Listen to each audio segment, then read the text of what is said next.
السلام علیکم۔ آج بدھ ہے، نومبر کی 11 تاریخ۔ پاکستان میں اس وقت شام کے 7، بھارت میں 7:30 اور یہاں ہمارے اسٹوڈیوز کی گھڑیوں میں صبح کے 9 بج رہے ہیں۔ وائس آف امریکہ واشنگٹن کی اردو سروس سے میں ہوں خالد حمید، خبروں کے ایک بلیٹن کے ساتھ۔ امریکہ کے دارالحکومت واشنگٹن ڈی سی میں قائم انتقال اقتدار کے عمل میں معاونت کرنے والے ادارے نے اب تک غیر حتمی نتائج کے مطابق نو منتخب صدر جو بائیڈن کی جیت کو تسلیم نہیں کیا ہے، جبکہ صدر ڈونلڈ ٹرمپ نے الیکشن میں فراڈ کے الزامات لگاتے ہوئے اپنی شکست ماننے سے انکار کر دیا ہے اور اس سلسلے میں قانونی چارہ جوئی بھی کی ہے۔ لہذا واشنگٹن میں حکومت کی منتقلی کا عمل ابھی شروع نہیں ہوا ہے۔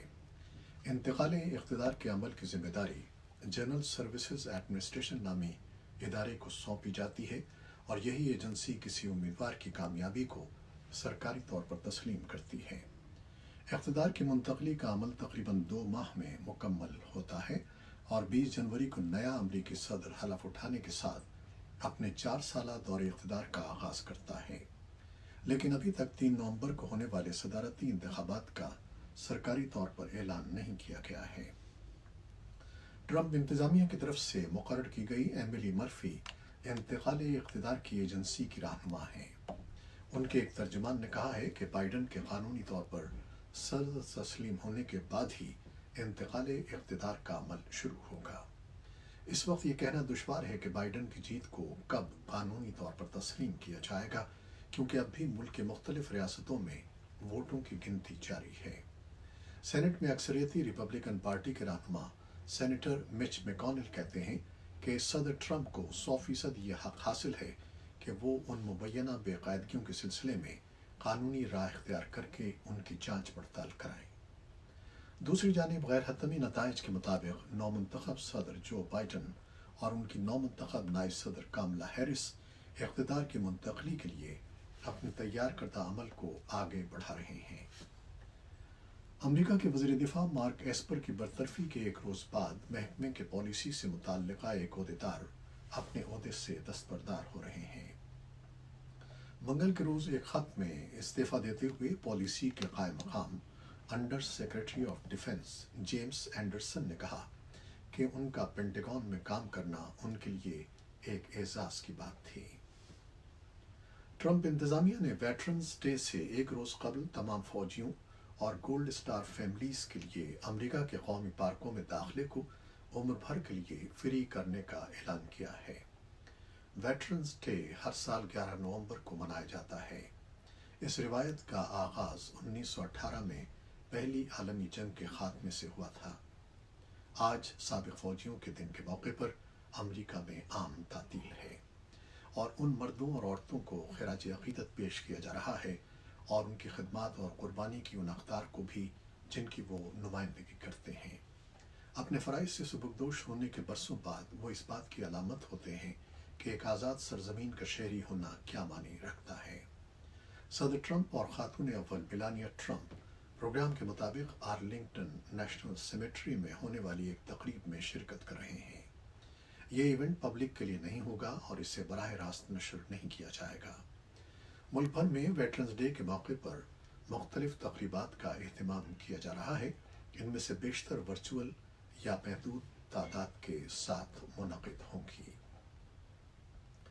افغانستان میں سیاسی تجزیہ کاروں کا کہنا ہے کہ افغان حکومت اور طالبان مذاکرات کار امریکی صدر کے انتخاب کے نتائج کے باضابطہ اعلان کا انتظار کر رہے ہیں اور اسی وجہ سے فریقین کے درمیان گزشتہ ہفتے کے دوران دوحہ میں کوئی ملاقات نہیں ہوئی ہے۔ طالبان کے سابق اہلکار سید اکبر آغا کا کہنا ہے کہ دونوں فریق افغانستان کے بارے میں امریکہ کی نئی پالیسی کا انتظار کر رہے ہیں۔ افغانستان کے سابق صوبائی گورنر اور سیاستدان احمد علی زئی کا خیال ہے کہ افغانستان کے بارے میں نئی امریکی پالیسی میں کوئی بڑی تبدیلی کا امکان نہیں ہے۔ انہوں نے فریقین پر زور دیا کہ وہ نئی امریکی پالیسی کا انتظار کیے بغیر فوری طور پر مذاکرات دوبارہ شروع کریں۔ افغانستان میں قومی مفاہمت کی اعلیٰ کونسل کے چیئرمین عبداللہ ازبکستان کے سرکاری دورے پر اس وقت تاشقند میں موجود ہیں، جہاں انہوں نے بدھ کے روز ازبکستان کے وزیر خارجہ عبدالعزیز کاملوف اور دیگر ازبک رہنماؤں سے ملاقات میں افغانستان میں امن عمل کے حوالے سے بات چیت کی ہے۔ ہائی کونسل کا کہنا ہے کہ عبداللہ کا ازبکستان کا دورہ افغانستان میں قیام امن کی غرض سے علاقائی تعاون حاصل کرنے کی کوششوں کی ایک کڑی ہے۔ ادھر کابل سے ملنے والی اطلاعات کے مطابق افغان وزارت دفاع نے تصدیق کی ہے کہ فلائٹ عملے کا ایک رکن اور ایک پولیس آفیسر اس وقت ہلاک ہو گئے جب ایک افغان فوجی ہیلی کاپٹر جس میں وہ سوار تھے مشرقی ننگرہار صوبے میں گزشتہ رات گر کر تباہ ہو گیا۔ اس میں سوار 2 افراد زخمی بھی ہوئے ہیں۔ وزارت کا کہنا ہے کہ ہیلی کاپٹر تکنیکی خرابی کے باعث تباہ ہوا ہے۔ پاکستان کے دورے پر آئے ہوئے ایرانی وزیر خارجہ جواد ظریف نے منگل کو اسلام آباد میں پاکستان کے سول اور عسکری حکام سے ملاقات کی۔ ایرانی وزیر خارجہ پاکستان کے 2 روزہ دورے پر پیر کو ایک اعلیٰ سطح کے سیاسی اور اقتصادی وفد کے ہمراہ اسلام آباد پہنچے تھے۔ پاکستانی عہدیداروں کے مطابق ایرانی وزیر خارجہ کی پاکستانی وزیر خارجہ شاہ محمود قریشی اور فوج کے سربراہ جنرل قمر جاوید باجوہ کے ساتھ ہونے والی ملاقاتوں کے دوران باہمی دلچسپی کے امور زیر بحث آئے۔ اس موقع پر ایرانی وزیر خارجہ نے پاکستان اور ایران کے درمیان باہمی تعلقات کو مزید بہتر کرنے کی کوششوں کو جاری رکھنے کے عزم کا اظہار کیا۔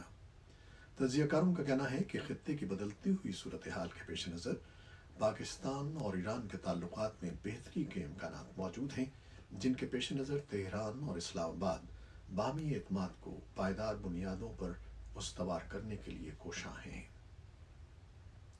پاکستان کی پارلیمنٹ کے ایوان زیریں کے اسپیکر اسد قیصر کی جانب سے سینٹ اور قومی اسمبلی کے پارلیمانی سربراہان کا بلایا گیا خصوصی اجلاس حزب اختلاف کی جماعتوں کی عدم شرکت کے اعلان کے بعد ملتوی کر دیا گیا ہے۔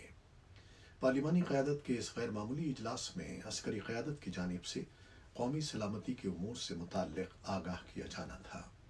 حزب اختلاف کے رہنما سینئر سینیٹر جہاں زیب جمال دانی کہتے ہیں کہ انتخابات کے موقع پر گلگت بلتستان کے حوالے سے قومی سلامتی کا اجلاس بلایا جانا غیر مناسب ہے۔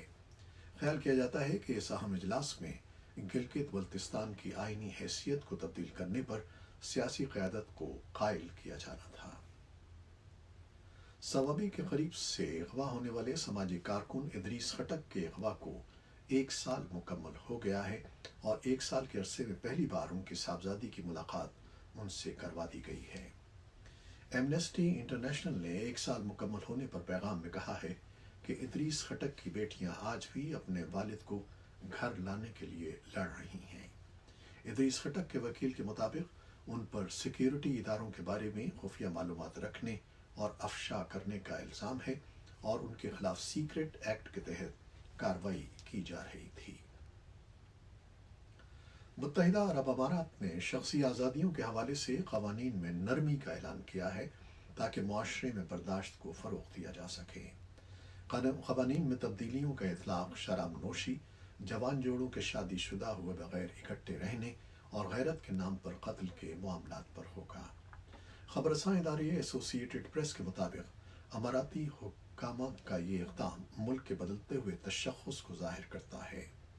یو اے ای اپنے آپ کو عالمی سیاحوں، بہتر مستقبل کے متلاشیوں اور کاروباری کمپنیوں کے لیے مغربی انداز میں ڈھالے گئے ایک ملک کے طور پر پیش کرتا ہے۔ امارات کی طرف سے یہ بڑا اقدام ایسے وقت میں سامنے آیا ہے جب اس نے امریکہ کی مدد سے اسرائیل سے تعلقات قائم کیے ہیں، جس سے یہ توقع کی جا رہی ہے کہ اب اسرائیل سے بہت سے سیاح اور سرمایہ کار امارات کا رخ کریں گے۔ بھارت کی مشرقی ریاست بہار میں ہونے والے اسمبلی انتخابات میں حکومت کے تئیں عوامی ناراضگی کے باوجود بھارتیہ جنتا پارٹی کی قیادت والے حکمراں محاذ نیشنل ڈیموکریٹک الائنس کو ایک بار پھر اکثریت حاصل ہو گئی ہے اور اپوزیشن راشٹریہ جنتا دل یعنی RJD کانگریس اور بائیں بازو کے عظیم اتحاد کو خلاف توقع شکست کا سامنا کرنا پڑا ہے۔ حالانکہ انتخابی مہم کے دوران ایسا لگ رہا تھا کہ عظیم اتحاد کا پلڑا بھاری ہے۔ ایگزٹ پول میں بھی عظیم اتحاد کی کامیابی کا اندازہ لگایا گیا تھا اور RJD لیڈر تیجسوی یادو کے وزیر اعلیٰ بننے کا امکان ظاہر کیا گیا تھا۔ RJD اور کانگریس نے ووٹوں کی گنتی میں دھاندلی کا الزام عائد کیا ہے۔